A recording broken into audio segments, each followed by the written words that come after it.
Okay, the next thing we're going to look at is your weight distribution on your feet. So I'm going to ask that Jacob lines up in a good stance, just like he normally would to snap. And right here, you're going to notice a line that kind of comes down from his knee right in front of that ball on the side of his ankle and malleolus bone. It's going to come right down here. If you kind of look at a steel rod that comes right down through here and on the end of the ground, his weight distribution is here up, so it's kind of a 4-foot weight.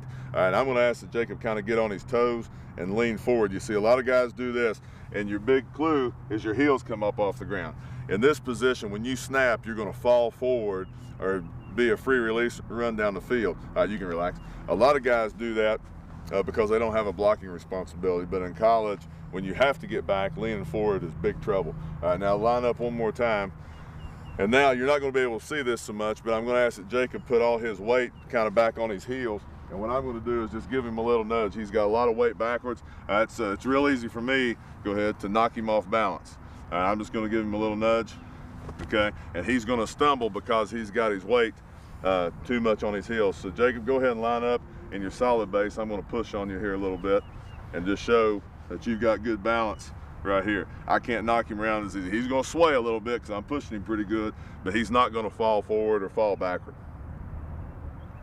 When you lean too far forward in your stance and your knees get out past your toes, your heels are going to come up a little bit. And what that means is that you've got a tremendous amount of weight going forward. That's real typical of high school guys because typically you don't have a blocking responsibility. You snap and you're kind of a free releaser down the field. The only guy you're going to see is a middle linebacker about 15 yards downfield that's going to try to put the clothesline on you. So in college, though, where it's a little bit different situation, is you may have a guy lined up head up or in your A gap, and you've got to have good weight distribution. So after the snap, you can retreat and get into your bucket step and your blocking responsibility, and then release down the field. All right. So with the added blocking responsibility, the weight distribution on your feet becomes a really big issue, and a lot of guys struggle with that transition from high school to college.